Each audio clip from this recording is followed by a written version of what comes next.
Hello, good evening, everyone. Thank you so much for joining us tonight. My name is Kate Bruns, and on behalf of Harvard Bookstore, the Harvard University Division of Science, and the Cabot Science Library, I am very pleased to welcome you to our program tonight with Sean Carroll, discussing his latest book, Something Deeply Hidden: Quantum Worlds and the Emergence of Spacetime. So in just a moment, I'm going to turn this over to Ned Hall, professor of philosophy here at Harvard and instructor of the course, The Philosophy of Quantum Mechanics. He will be introducing the program this evening, but first I'd just like to say a little bit about this series and what exciting events we have coming up this season. The Science Book Talk series features talks throughout the academic year by the authors of recently published books on a wide variety of science-related topics. Some of you might have joined us for our last talk on September 3rd with Randall Monroe and Kate Darling. We are now gearing up for 5 back-to-back weeks of talks beginning tonight. On October 30th, S. James Gates and Kathy Pelletier will discuss Proving Einstein Right: The Daring Expeditions That Changed How We Look at the Universe. On November 7th, Karen Olson will discuss the Weil conjectures on math and the pursuit of the unknown. On November 13th, Lee Smolin will discuss Einstein's unfinished revolution, the search for what lies beyond the quantum. And on November 19th, Naomi Oreskes will discuss Why Trust Science. To learn more about the series or to learn about Harvard Bookstore's other upcoming events, you can visit us at harvard.com and you can sign up for our email newsletter. So tonight's talk is going to be followed by some time for your questions, after which we're going to have a book signing and refreshments in the library just outside the hall and across the entryway. And if you haven't picked one up already, we will have copies of Something Deeply Hidden for sale in the back of the hall and in the library as well. As always, you have our thanks for buying books from Harvard Bookstore. Your purchases support this author series, and they really do ensure the future of a local independent bookstore. So thank you. And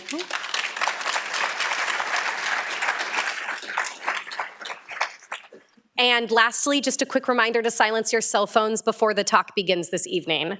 And now I will turn things over to Professor Hall.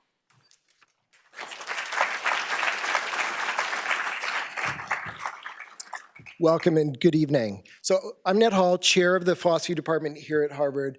It really is a delight and a privilege to be able to introduce to you Sean Carroll. He occupies a position as research professor in the Department of Physics at Caltech, and he's well known for his contributions to cosmology, gravitation, field theory, and other areas. Now, I think it's usual in a case like this to run through a litany of the accomplishments of your speaker, and I could do that, but I really want to focus on just one that I'm going to lead up to. And I'm going to lead up to it by starting with a question that you may have in your mind, and probably should have in your mind, like, what exactly is a philosopher doing introducing a physicist, a world-class physicist as widely renowned as Sean? You might be curious about this. You might even find it a bit of an affront. After all, in Sean's corner of academia, they traffic in honest-to-God, real-world experiments. Whereas in my corner of academia, we traffic in thought experiments. And we all know that thought experiments are no substitute for honest-to-God, real-world experiments. But the thing is, Sean is a rare example of a physicist, an example of a physicist of a kind we need more of, I think, who also understands something else. He certainly understands that thought experiments are no substitute for real-world, honest-to-God experiments. But he also understands the reverse, that real-world, honest-to-God experiments are no substitute for thought experiments, right? I'm just gonna let that sink in for a minute. And tonight, we're gonna be treated to a masterclass in why that's true. And it's all in the context of a quite deep and fascinating and engaging exploration of the implications that quantum physics has for our understanding of what kind of reality we inhabit. Now, I'm not going to sort of try to spoil things by giving anything away, except to note that if Sean is right, what I just said is a little inaccurate because I shouldn't have used reality in the singular, right? So, in addition to being a brilliant physicist, Sean is, as I know from sort of experience of reading his work and also from having a just fascinating conversation with him for 90 minutes earlier this morning, just a brilliant philosophical expositor of physics.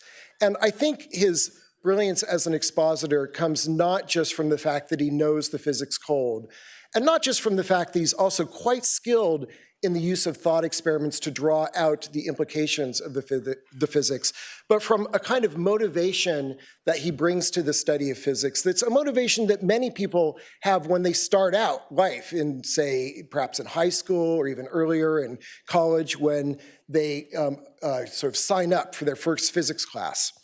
And that's a motivation that flows from a very, very elemental, unvarnished kind of curiosity. A kind of curiosity that looks out at the world, not at some particular, like this or that particular corner of the world, but the world as a whole, and says, what is this? What makes this tick? Never mind how this appears to me, what is it fundamentally like? So I'm lucky enough, because I teach this course that was mentioned on philosophy of quantum mechanics, to encounter lots of undergraduates who are perplexed by quantum mechanics because they started life as sort of young physicists wondering, what is all this like? What makes it tick? And they found a barrier when they encountered quantum mechanics. And it's too bad, because quantum mechanics is probably the place you need to look. If you want to look to physics for answers to those fundamental questions that drive inquiry for many students of physics, quantum mechanics is the place to look, and we know that. But unfortunately, quantum mechanics is often presented in a way that erects, for many students, insurmountable barriers to their curiosity. And many of you will know or be familiar with this phrase, shut up and calculate. But it's a phrase that's often taught to students of quantum physics.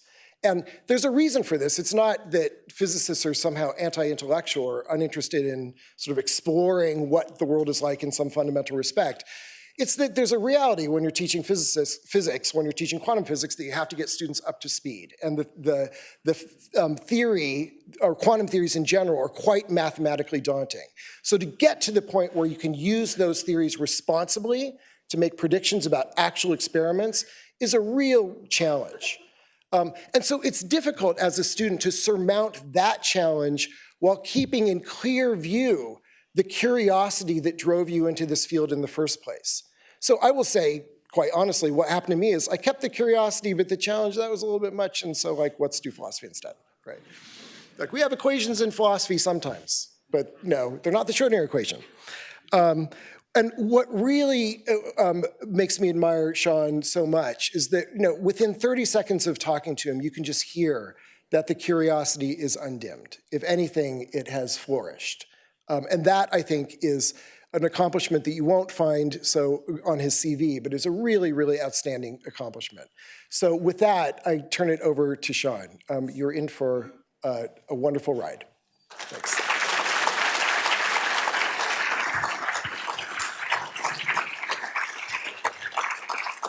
Thank you very much, Ned, for that very generous introduction. Thanks to Harvard for having me here, the Harvard Bookstore. These are my old stomping grounds. I was a PhD student here back a certain number of years ago. So to come back to the Science Center, back to the Harvard Bookstore, where I dropped quite a few bucks back in the day, and be just a few meters away from Jefferson Lab, where I tried to learn quantum mechanics as a first-year graduate student, is a lot of fun. And the first question you should ask, this is the cover of the book that I've written, Something Deeply Hidden. We're in the book series here.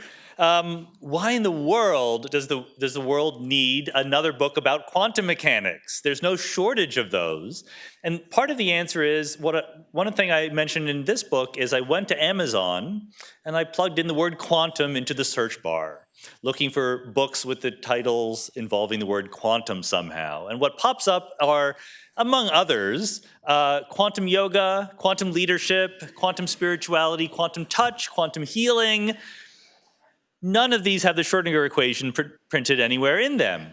And partly that is a failure of our popular presentation of science, but partly it's a failure of the professional physicists. Professional physicists use quantum mechanics as at the center of all of modern physics, and yet they haven't done all the work not only to explain it to the rest of the world, but as Ned alludes to, even to understand it in its own right. So I usually don't like to quote authority, but here's Richard Feynman. So I'm quoting authority not for you should believe this, but here's how embarrassing things are. I think that's a fair use. And Feynman famously said, I think I can safely say that nobody understands quantum mechanics. And that's true, at least if what you mean by that is nobody thinks that everyone else understands quantum mechanics. There are people who think they understand quantum mechanics, and one or two of them might even be right, but the majority of the people in the field would not agree with that. So as a field, we do not understand quantum mechanics. That's bizarre. That's crazy. Like I said, we use quantum mechanics all the time, but it's like we can use our smartphone or our laptop. I can use my laptop, and if you ask me how it works inside, I don't know. But as scientists, as Ned sort of alludes to, isn't it our job to know? Isn't that what we should be doing? Faced with the idea that we have a theory where we can calculate things, but we don't understand what is going on, you would sensibly think that within the field of physics, since our most important theory we don't understand, the goal of trying to understand it would be the highest priority. People who thought about quantum mechanics in a deep way would be the intellectual superstars who Harvard and Princeton and Stanford, threw huge bucks at to try to lure away from each other. That is not how it is. It is the opposite of that. If you're a graduate student and admit to your advisor that you're trying to understand quantum mechanics, they tell you stop that.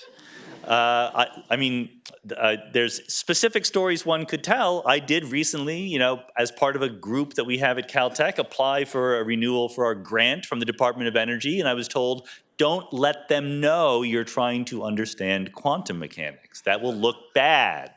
Talk about your other work. So that's, in my view, the problem that I try to address a little bit in this book. So it's fine that we don't understand quantum mechanics. Science is driven by not understanding. But the fact that we're not motivated to do better is weird. So you've probably heard of Aesop's fable about the fox and the grapes, right? The fox sees these grapes, they're juicy and sweet looking. The fox jumps up to try to get the grapes, but they're just a little bit too high. And after much jumping, the fox says, you know what?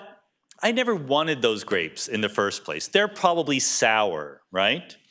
So you're not supposed to explain your parables, but just to make it clear, the fox represents physicists.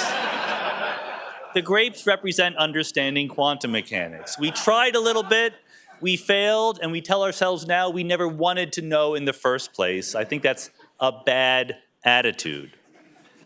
So I need to explain what quantum mechanics is. I've been using this phrase without telling you. So let me give you the world's fastest introduction to how we got to this terrible situation. In the early 1900s, we were putting together the picture of matter that consists of atoms, right? We had figured out that atoms existed back in the 1800s. In the 1900s, we're figuring out what they are. And you've all seen pictures like this. This is the Rutherford atom. An atom has a nucleus at the center where most of the mass is. That's made of protons and neutrons. And there are electrons orbiting around it in more or less ellipses. It looks like a little solar system, right, with the electrons playing the role of the planets. Even in 1909, as soon as this picture came on the scene, we knew it couldn't be right. It was instantly figured out that this was a terrible, disastrous picture of the fundamental nature of matter, because that electron is moving around in a circle. And an electron has an electric field all around it. If you take a particle that has an electric field and move it, the electric field adjusts. A wave ripples out at the speed of light. If you take an electron and move it up and down, you get a whole wave coming out, which you call light. Electromagnetic radiation. Literally all the light in this room comes from electrons moving up and down. That atom has electrons going in circles. That counts.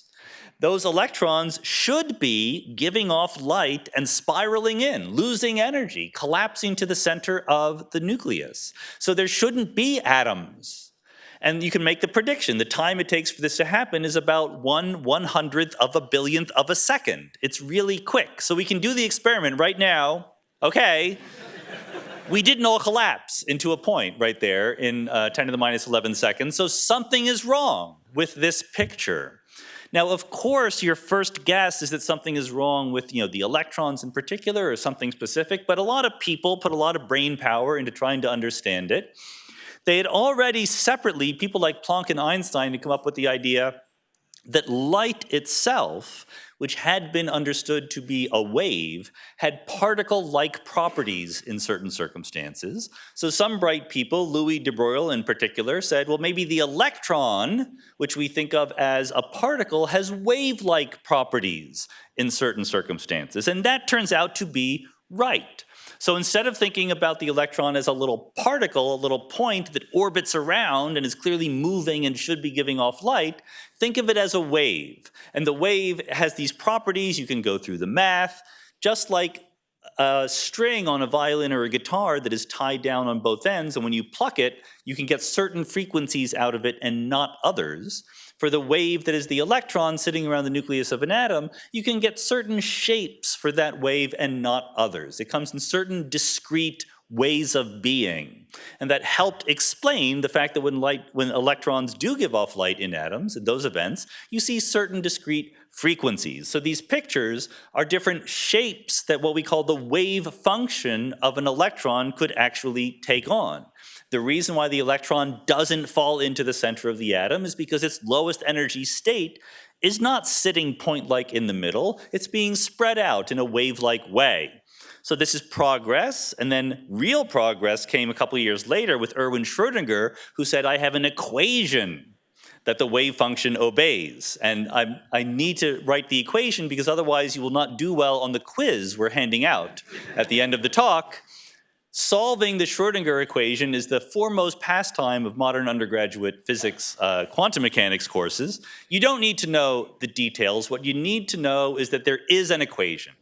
For physicists, equations make all the difference because then you don't need to sort of make guesses in a case-by-case basis for what this object is going to be. In this case, the object is psi. The Greek letter psi is the wave function of the electron or of anything else. The Schrödinger equation is 100% general. It doesn't just apply to electrons, any system obeying the rules of quantum mechanics. So given that equation, you give me the wave function of a set of things, I can predict what will happen next. It's perfectly deterministic, perfectly reversible. It's the kind of thing physicists love. They're used to waves. They really were very happy about that.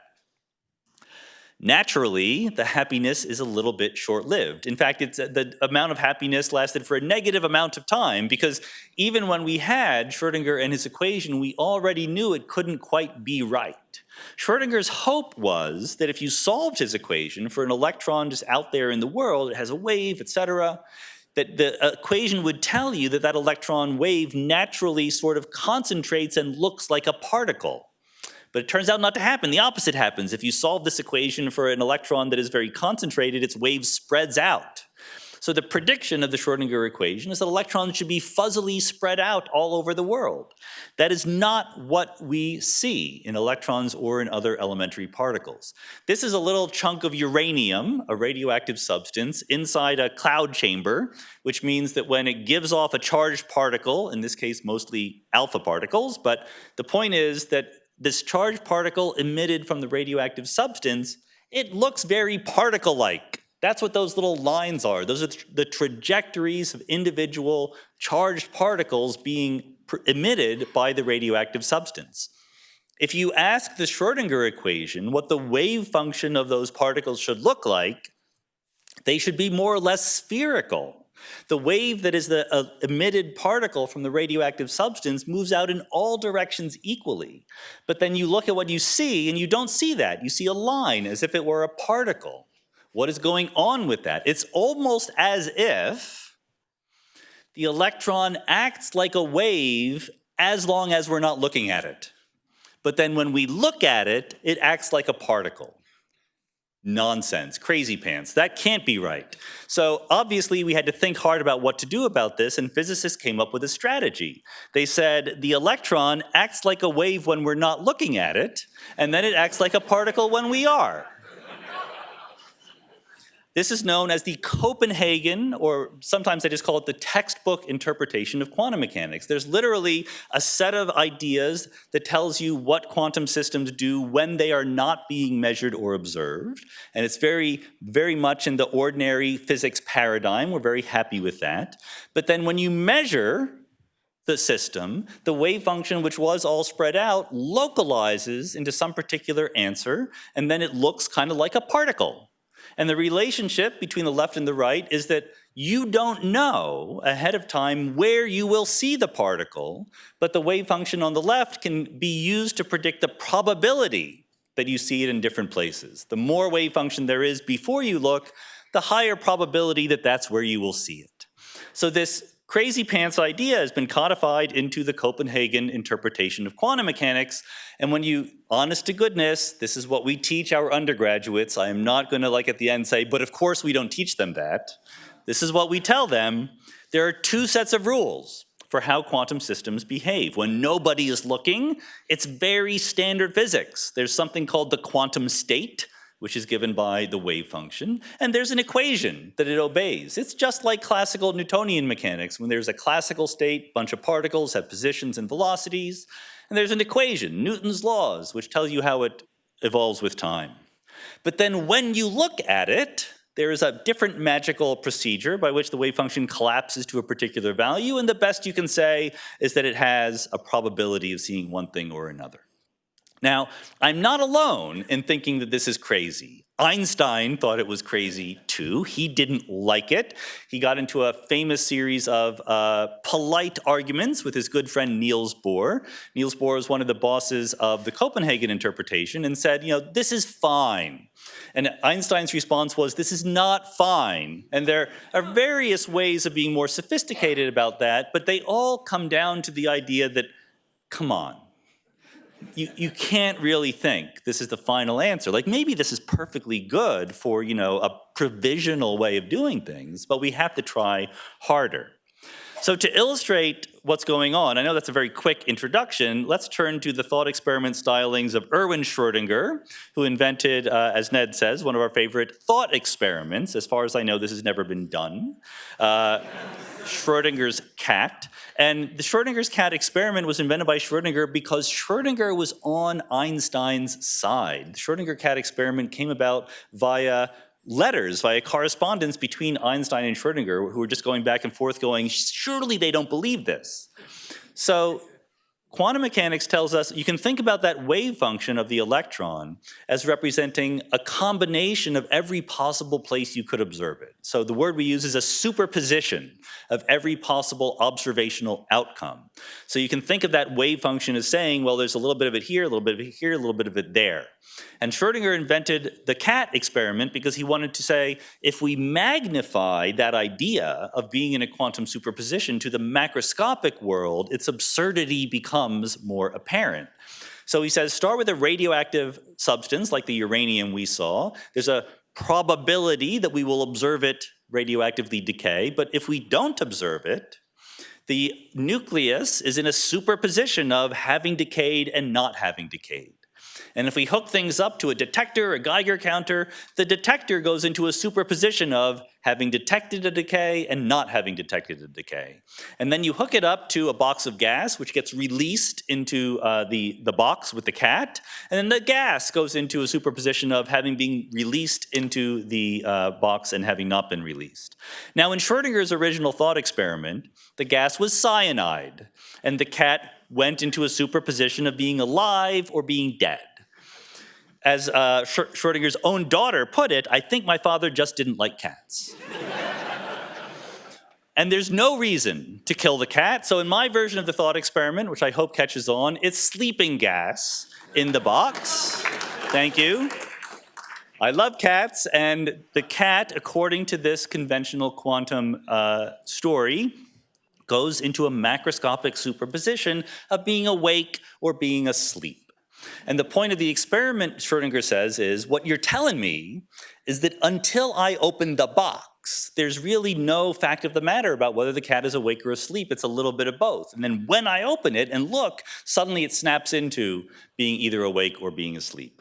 So classically, of course, even before quantum mechanics came along, we might sensibly talk about not knowing whether the cat was awake or asleep, right? We might say, well, there's a probability that when I open the box, the cat's going to be awake or being asleep. That's very sensible. We do that all the time. You should bet the cat is asleep, by the way, empirically. But you do think you do think that there is some fact, even if you don't know it. So that's a purely classical thing, but quantum mechanics is saying something different. It's saying that according to these rules, before you open the box, the cat is truly neither awake or asleep. It's a truly different new kind of thing. It's a superposition of both. And then what happens when we open the box? Well, according to the traditional textbook Copenhagen version, we need to draw a distinction between quantum systems, which are generally microscopic, and the classical observer. So the observer, who in this picture is played by Niels Bohr, the observer obeys the rules of classical physics, not of quantum physics. There's literally a line, a cut, between the quantum world of the microscopic and a macroscopic classical world called the Heisenberg cut, after Werner Heisenberg, one of Bohr's acolytes. So I put quantum things in parentheses, classical things in square brackets. The cat, in this way of talking about it, and by the way, if you think, well, but isn't the cat macroscopic and therefore classical? Number one, good. That's the thing you should be worried about. But number two, for this purpose, we're just going to make the cat quantum. So the cat's quantum and the observer's classical in square brackets. The observer opens the box, looks, and according to the recipe we've been given, the cat's wave function collapses. And it's either that the cat is awake and the observer saw the cat awake, or the cat is asleep and the observer saw the cat asleep. Now this, I think we can all agree, is clearly unacceptable as a fundamental theory of nature, right? This can't be it. How can you possibly think this is okay? So among the many problems, let me just quickly mention two of the problems that this story leaves us hanging with. One, which kind of surprisingly doesn't get a lot of press, you could call it the reality problem, right? I talked about the wave function, the idea that the electron or the cat is in a superposition. So there's a mathematical formalism for talking about that. Words like Hilbert space and so forth are evoked. But what is the wave function? Are you telling me, you should ask your favorite physics professor, are you telling me the wave function is the electron? The electron really is spread out? Or is it like that the wave function is part of it and there's also other parts which would tell me if only I knew them where the electron's going to be? Or is the wave function nothing to do with reality at all? Is it just a device, a tool that I can use to calculate things? We have no idea. This is when you get kicked out of your class if you're an undergraduate and beginning to ask these questions. The more famous problem is the measurement problem. You know, what do you mean, look at it? Observe it, measure it, right? Operationally, you know what it means to open the box, but couldn't the cat notice that it was in a superposition? Like, would a cat count as an observer? What about a video camera? What about if I just glance at it a little bit? Does that collapse the wave function? What if my eyesight isn't very good? So you would think that defining the word measurement would be of highest priority if the word measurement appears in your most fundamental description of how nature works, but it hasn't been done. The idea that consciousness is somehow evolved was absolutely taken seriously back in the days when they were first inventing this. So there are, these days, perfectly good answers to all these questions. Sadly, there's more than one set of perfectly good answers to these questions, and we don't know which is right. So I think that we should be trying to figure out which is right. My favorite answers were given by this guy, Hugh Everett, who basically said the following thing: chill out. Stop working so hard. You're just not taking your own theory seriously. He offered up a bit of quantum therapy by saying, look, you know what the rules of quantum mechanics are? There are wave functions and they obey the Schrödinger equation. That's it. Those are all the rules. If you take that seriously, he says, I can fit all of the data. You're missing, he says, two things that you should not have missed. Number one, you are not classical. You're made of atoms. I don't care how big you are. If your individual atoms obey the rules of quantum mechanics, so should you. So you should imagine that you have a wave function as well, not just the cat or the electron or whatever. And number two, there's this crucially important feature of quantum mechanics that was most emphasized by Einstein, called entanglement. you shouldn't talk separately about this and that quantum system. You should talk about the thing as a whole. So what happens if we take Everett's therapeutic advice seriously? By the way, he was a graduate student when he proposed these ideas, and he immediately left the field when he got his PhD. Everyone agrees, by the way, that he was brilliant and would have been an amazingly important and influential physicist had he remained in the field. So here is the Everett interpretation of quantum mechanics. It says there is one set of rules. The rules are very similar to classical mechanics. There are systems that have a mathematical description as quantum states, aka wave functions. There's an equation that tells us how wave functions evolve, and that's it. You erase everything else. This whole business on the right about measurements that you didn't understand, you don't have to understand it. Just take the rules of quantum mechanics seriously. How can that possibly work? I mean, I just told you that the rules of quantum mechanics say that when the electron or the alpha particle is emitted, it goes in a spherical wave function, but when you look at it, it doesn't look like that. So what is the reconciliation of this? And Everett says there's this thing called entanglement. So let me use as an example the Higgs boson, because number one, it's a sexy new particle that we just discovered a few years ago. And number two, I wrote a whole book about it that you could buy. If you have a smartphone and a web browser, you don't even need to leave your seat right now to buy the book. And the Higgs boson can decay, okay? It's an unstable particle. It has a lifetime of about a zeptosecond. Higgs bosons do decay. We've never actually seen the Higgs boson, even though we say we've discovered it. We see what it decays into, and we fit it all together, and that's perfectly fine. The reason why I picked the Higgs is because the spin of the Higgs is 0. Elementary particles have this property called spin, and there's a fixed amount of spin that every particle has. It could be spinning clockwise or counterclockwise, but there's a fixed amount. And the Higgs is the only elementary particle that we know of whose total spin is 0.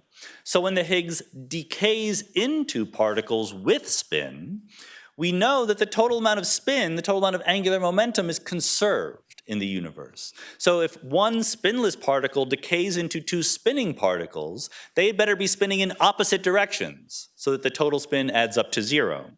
But we don't know. Let's say that the Higgs boson decays into particle 1 and particle 2, both of which have spin.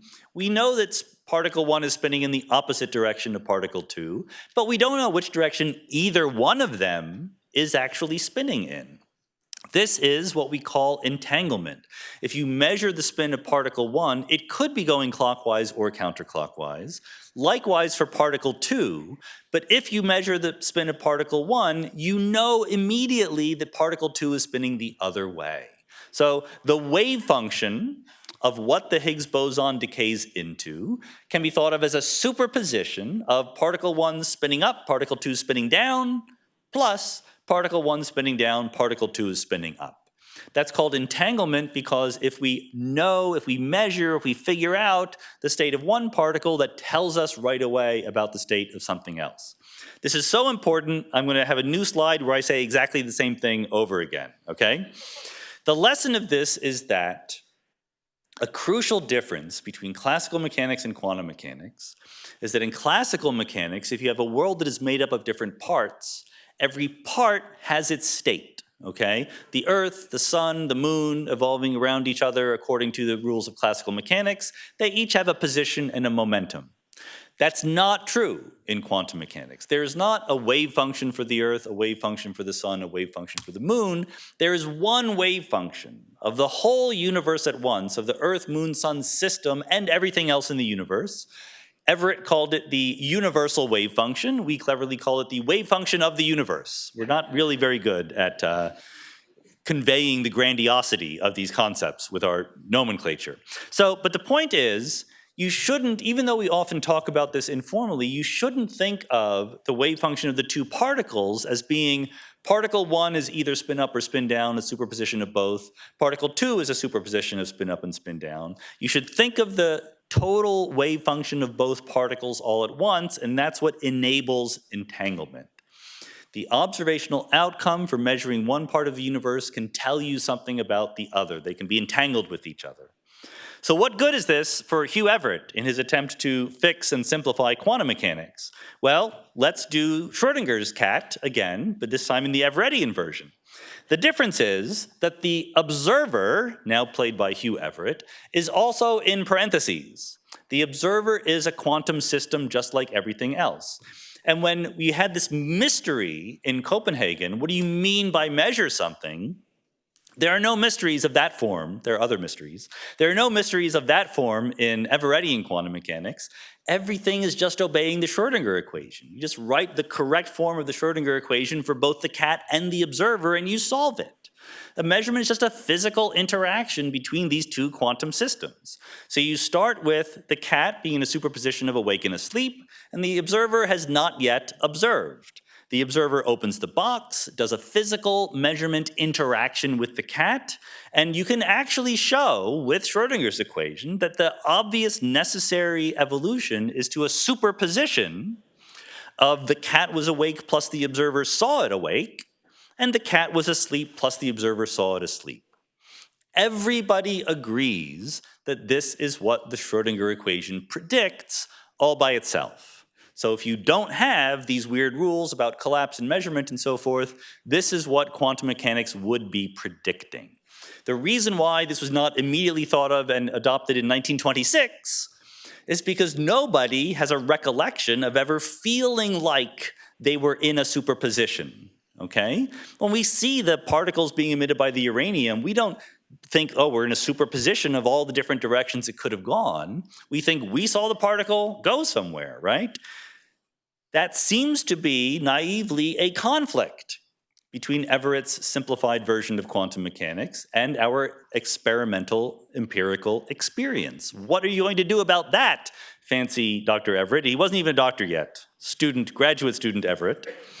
So actually, you know, the interesting thing about Everettian quantum mechanics is in some sense he had no right to invent it, because this question, what are you going to do about that? They didn't really in the 1950s have the technical know-how to answer it in the right way. But since the 70s and 80s, we have developed it. And the answer is, maybe you've been following along very carefully and can guess, I just told you that there's not a wave function for this piece and that piece. There's only one wave function for the whole universe. And yet, I singled out a cat and an observer. Technically, shouldn't I include the entire rest of the universe in the wave function? And the answer is yes. So what we do is we say we have the quantum system, the cat, the observer or the measuring apparatus, and then we have everything else. Let's label that everything else the environment, pictured here by some leaves of grass, okay? So the cat's in the box, but there's also, you know, particles, there's air molecules, there's photons, there's a whole bunch of other stuff in the box that we're not keeping track of. But the wave function includes all of that stuff, and long before we open the box, the cat is interacting with the environment, with all that other stuff. So long before we open the box, there's a process called decoherence. Decoherence is simply when a quantum system that's in a superposition becomes entangled with the environment. So the very first thing, even before we open the box, is that the cat becomes entangled with the environment.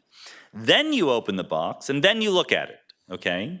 So the wave function of the universe at the end of this is the cat's awake, the environment measured the cat to be awake, and the observer saw the cat to be awake, plus the cat's asleep, et cetera, okay? That's really what the Schrödinger equation predicts. Who cares, you may be asking? Why did I care about including the environment? This is why it took decades to figure out. Here's the answer. Decoherence, that says this process by which the cat becomes entangled with the environment, has the following interesting property. If you ask, if I change what's going on in this part of the wave function, if I just go in there by hand and change what's going on in the observer or the cat, that has absolutely zero effect on what's going on in this part of the wave function, not just now, but indefinitely into the future. So there are no interactions or communications or influence between this part of the wave function where the observer saw the cat awake and that part of the wave function where the observer saw the cat asleep. It's as if these two parts of the wave function now describe completely separate worlds. You can treat them as separate realities that have no influence on each other evermore. When Everett invented his interpretation, his first title for it was The Theory of the Universal Wave Function. The title that he went with after hectoring by his advisor was The Relative State Formulation of Quantum Mechanics, because what the observer sees is relative to what they're entangled with.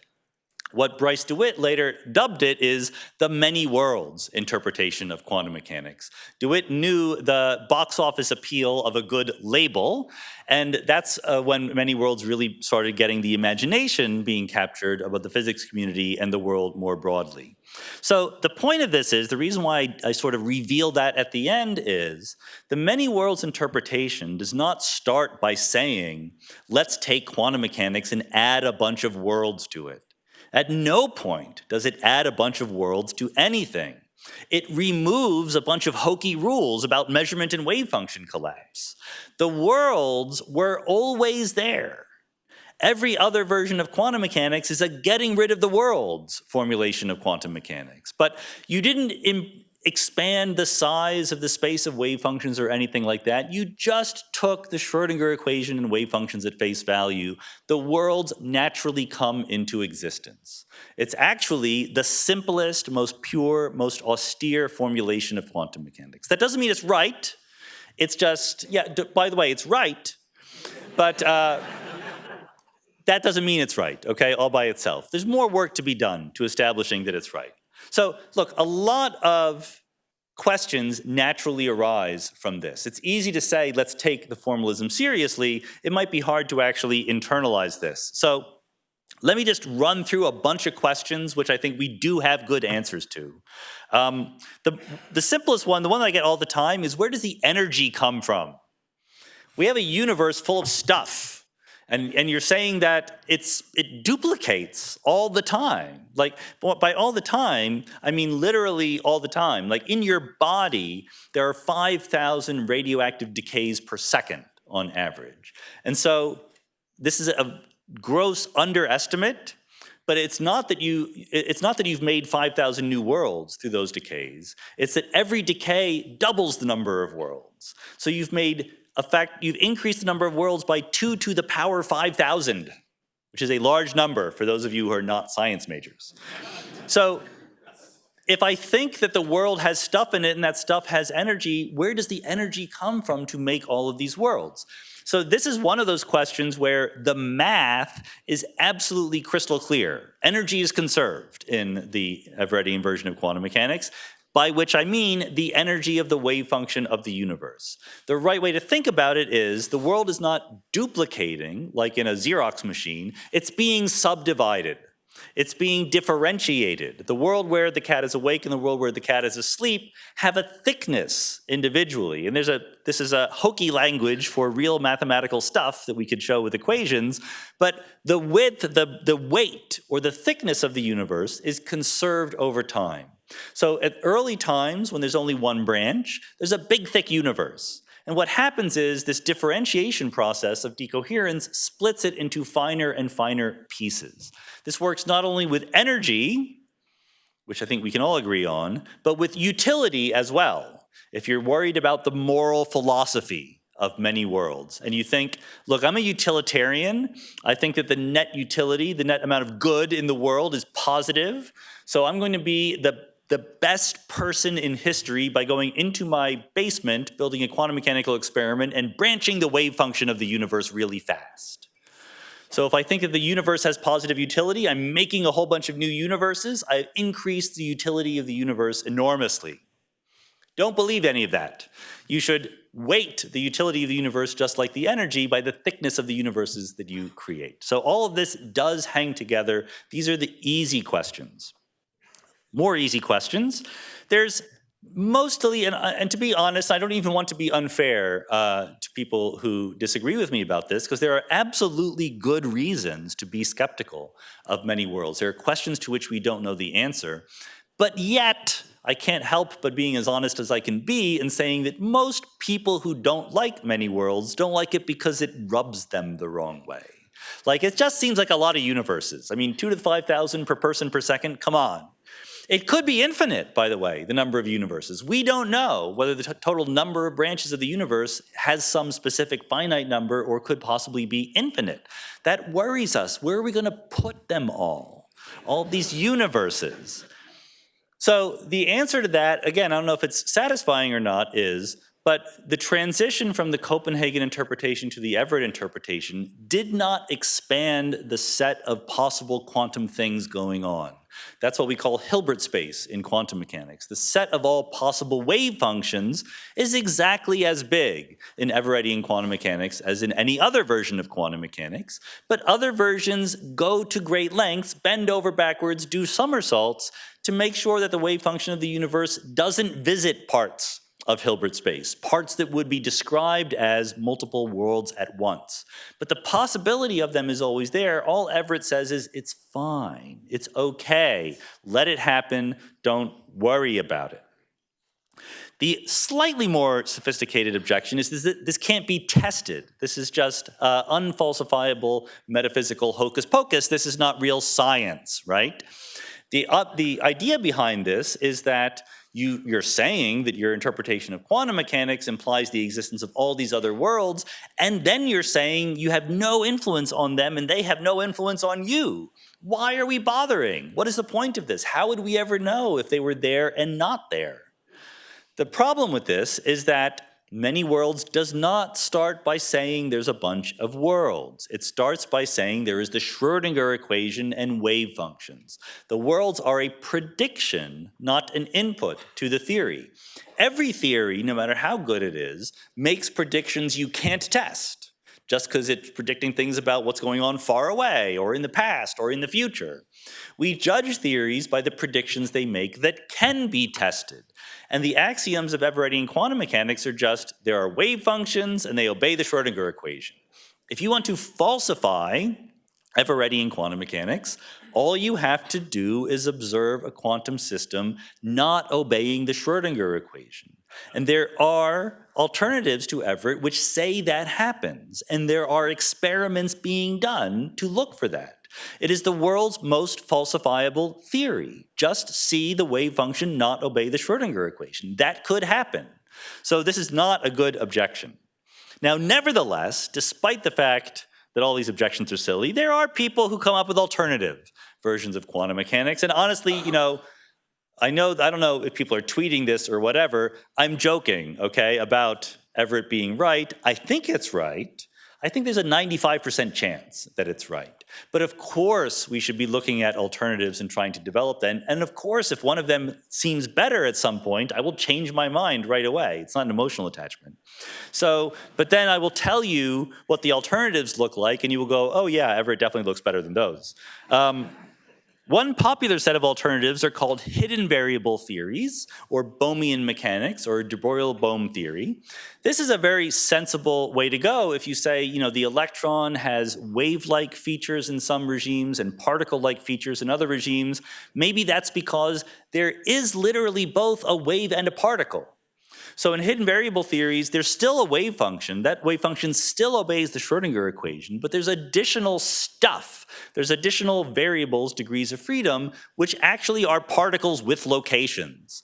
And they have an equation they obey, which says they like to huddle up near the top of the wave function, which means that when you look at them, even though you didn't know where they were going to be, it's more likely than not, more probable that you will observe them where the wave function is big.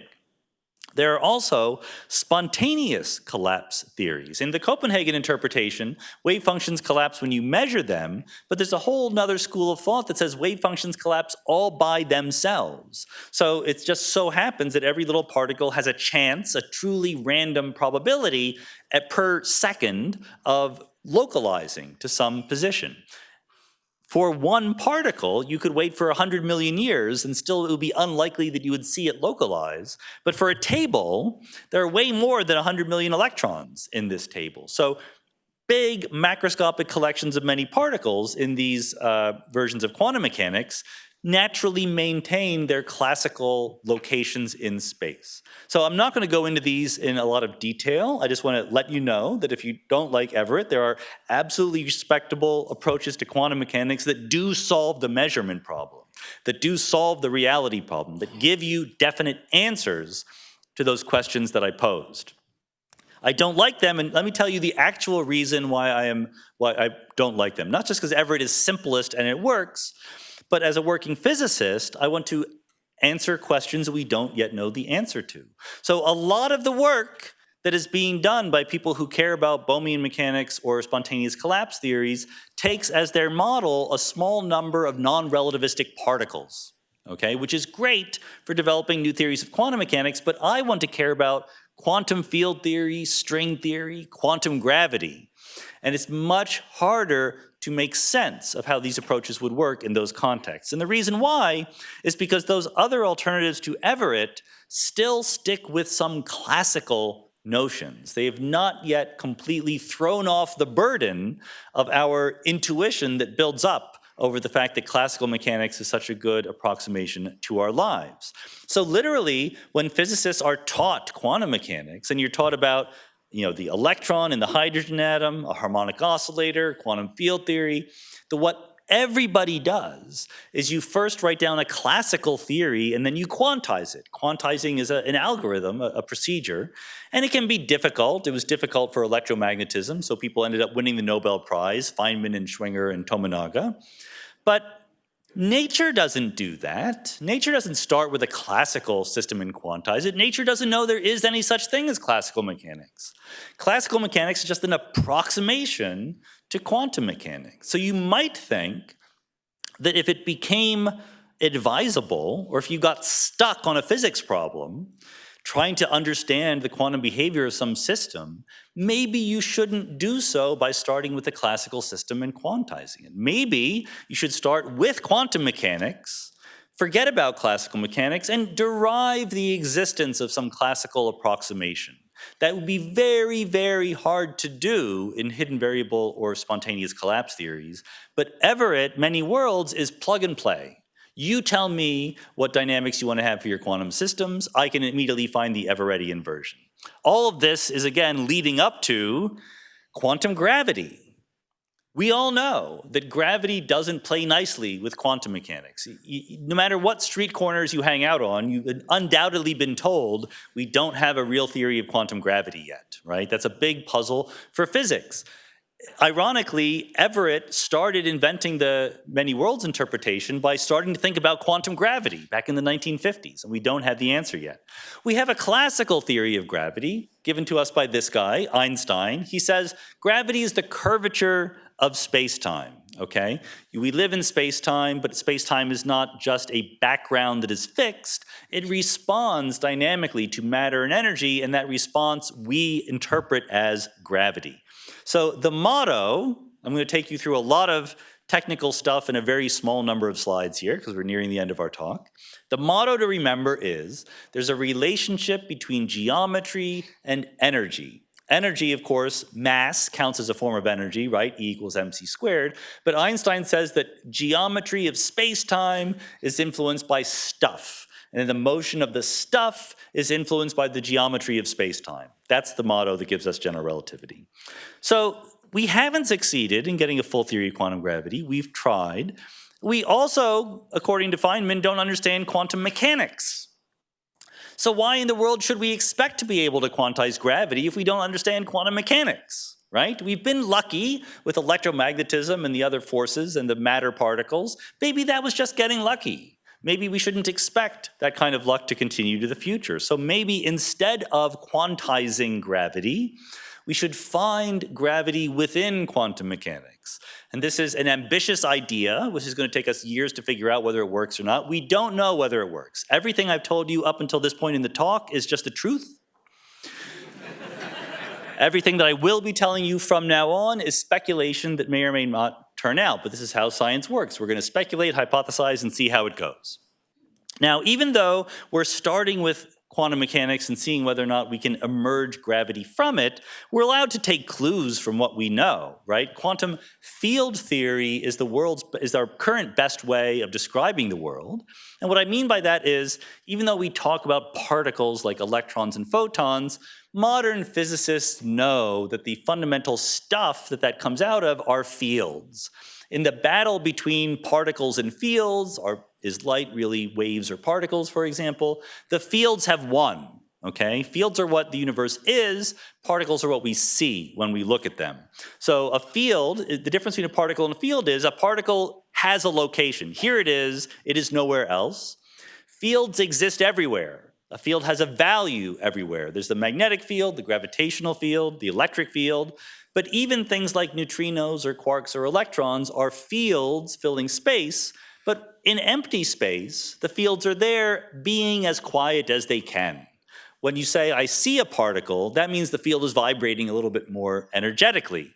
So there's a lot to say about quantum field theory, much more than I'm going to say here. Happily, we don't need to know a lot about the interesting parts of quantum field theory, like the experimentalists, like Melissa Franklin, think about.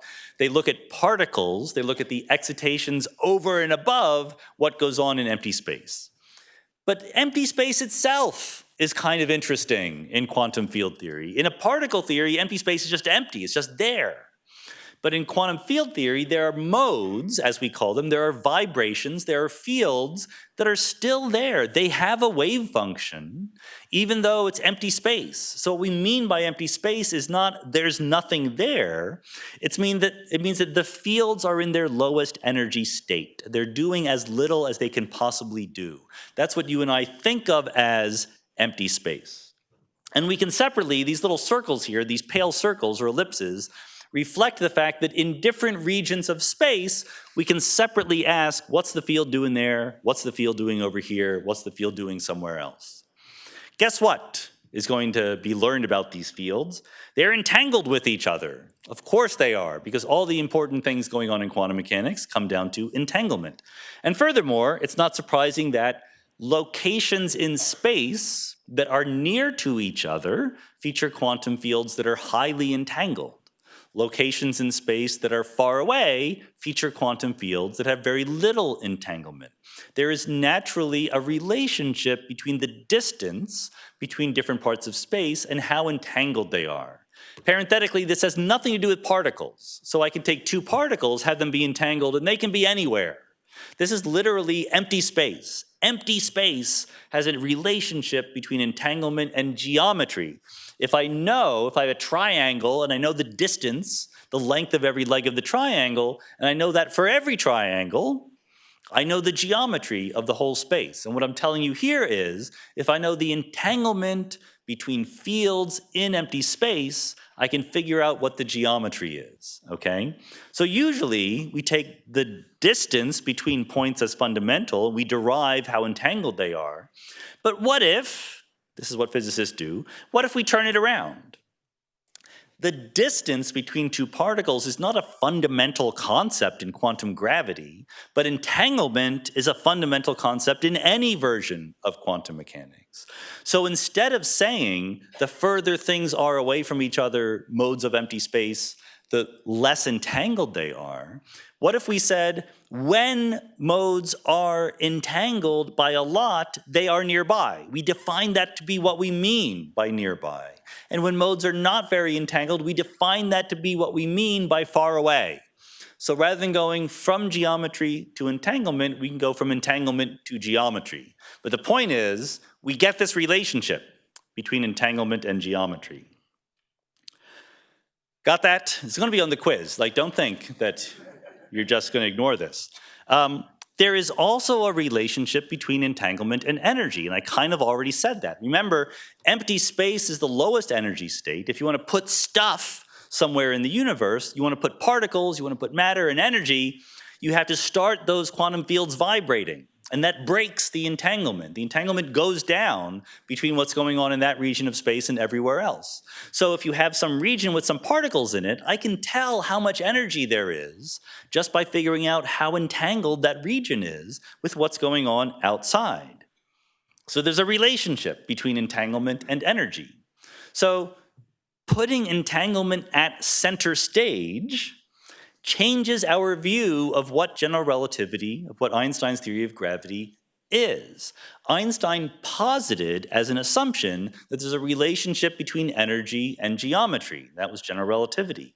We have entanglement, and we derive that there's a relationship between entanglement and geometry. Footnote, all sorts of assumptions go into this. It's far from a bulletproof derivation. We also derive that there's a relationship between entanglement and energy.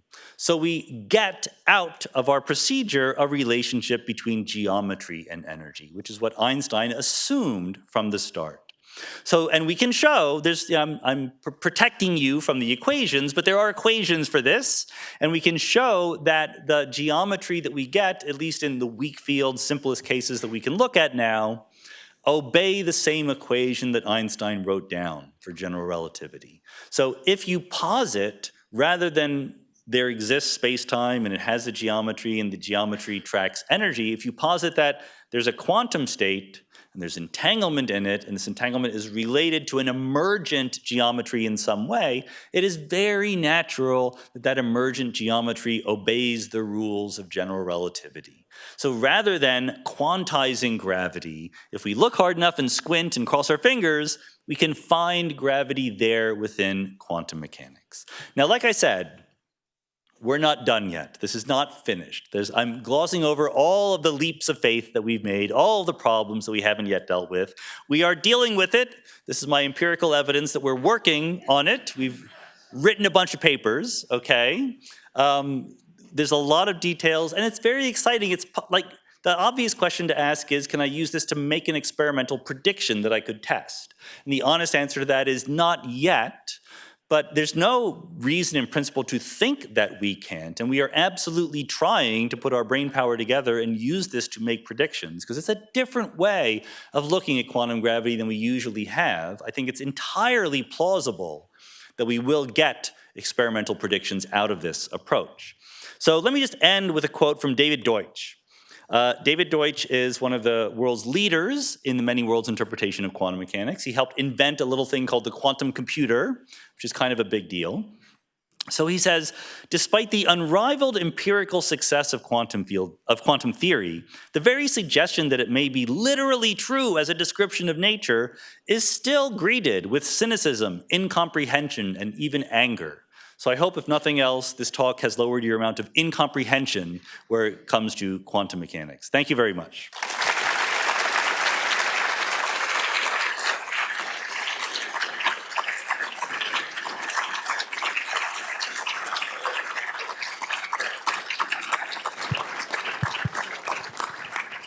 I know we've run late. If you gotta go, you gotta go. Everyone else stick around. We'll have some questions and then we'll sign some books. So raise your hand if you want to ask a question. I see a likely question right over there. Thank you so much for your talk. Can you tell us some more about the experimental efforts in this area and how an engineer, a PhD engineer, might get involved in the effort? Good. The first part of those is even easier than the second part of those. Yeah, so look, whatever experimental prospects there are not yet fully baked, right? And this is entirely the fault of we theorists, not of the experimenters. Experimenters have done wonderful things to probe, how entanglement works, especially across great distances and so forth. But since we theorists have abandoned largely this project of understanding quantum mechanics, we've lost 90 years of potential progress in developing the theories. So we're way behind. That was just my apologia. But here is a possible experimental prediction. I said we don't know whether there are a finite number of worlds in ever-radiating quantum mechanics or an infinite number of worlds. We know the number is big, okay? The difference is, how big is Hilbert space? How big is the set of all possible quantum wave functions? And for very simple physical systems, the mathematical description of Hilbert space is it's infinite dimensional. A single particle moving through space has an infinite dimensional Hilbert space. But there are good arguments that say that once gravity gets into the game, Hilbert space is actually finite dimensional. Where'd it go? The Hilbert space of quantum gravity is locally finite dimensional, okay? I'm not going to tell you what the good arguments are, but they're good arguments. Basically, and I can tell you what the argument is. The argument is a lot of those things that you thought were perfectly good wave functions have so much energy that they would collapse to black holes. So they're not actually allowed, okay? And what that means, oh look, a book. Naively, and only very naively, We have this thing called special relativity, this thing that the speed of light is a speed limit and everything, all light, no matter what frequency it's at, goes at the same speed, and there's no preferred rest frame, et cetera.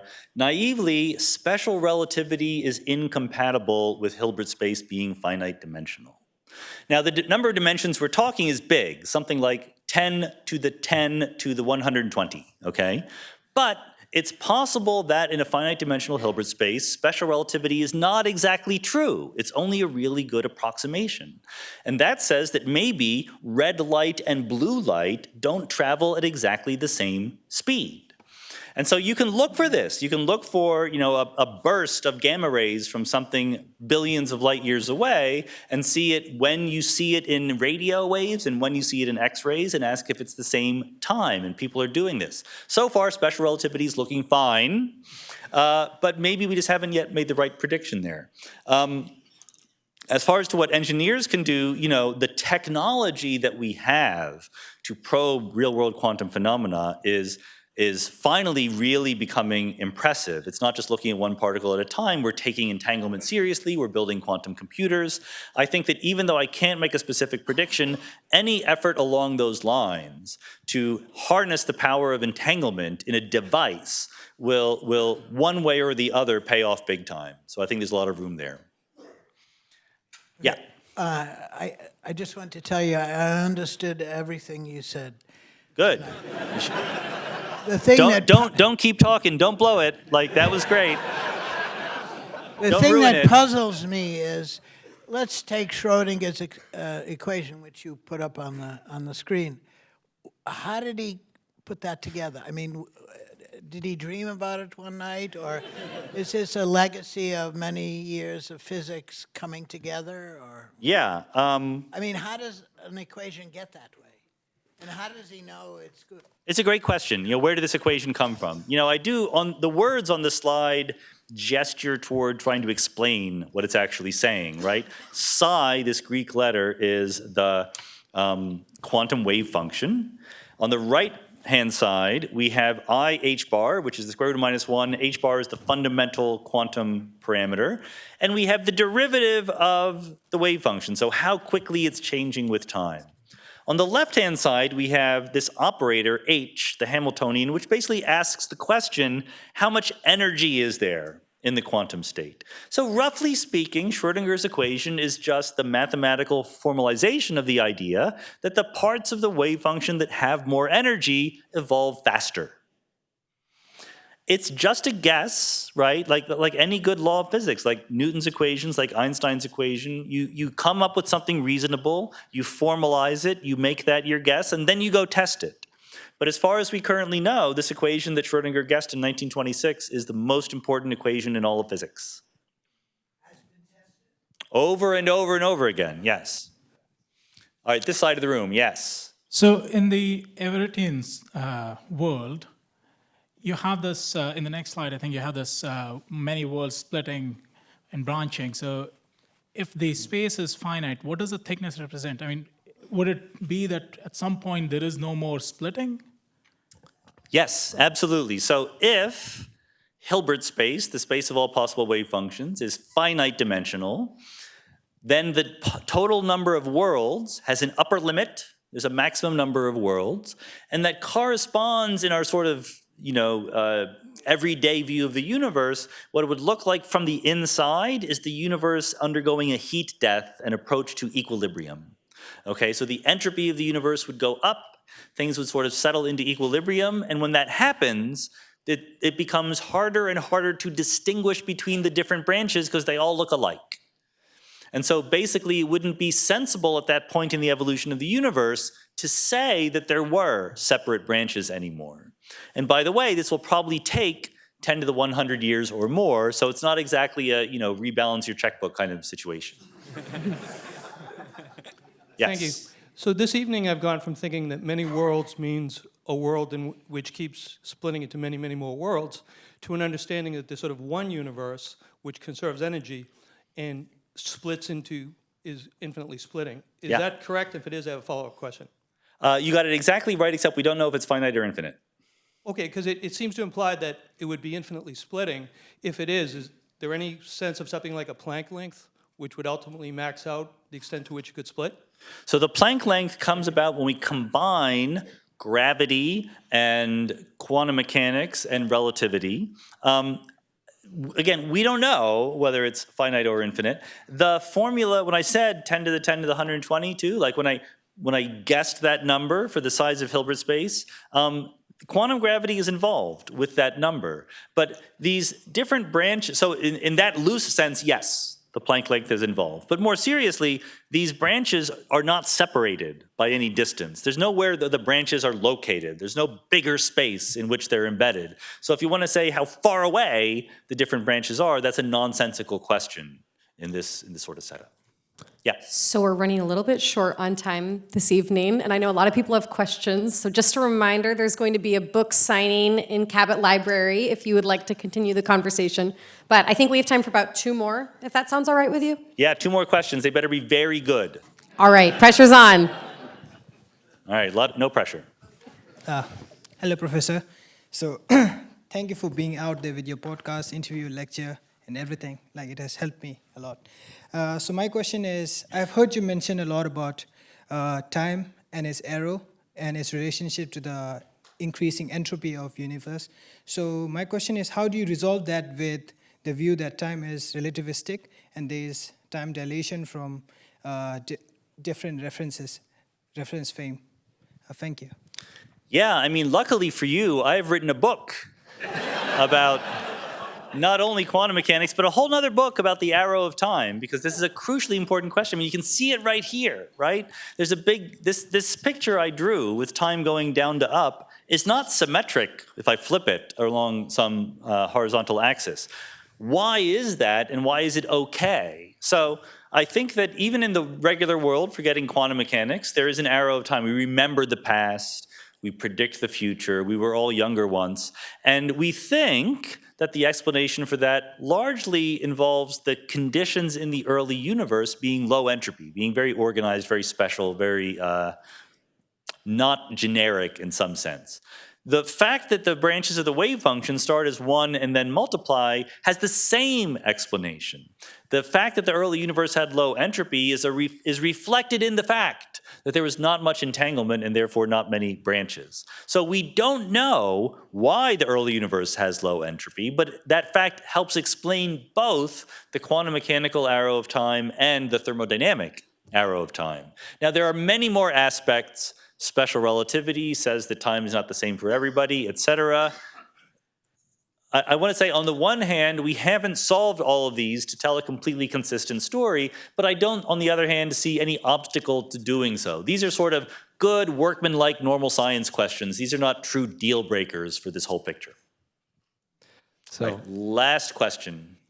Since this is the last question, I think it would be good to close on something half serious. So when a number of physicists were interviewed on how certain they were in a multiverse theory, which is a separate thing from many worlds theory, one of them said that he would bet his cat's life on it. So are you that certain in many worlds interpretation that you would bet a cat's life on it? Right. The correct answer to that is I would bet his cat's life on it, but I would not bet mine. Thank you.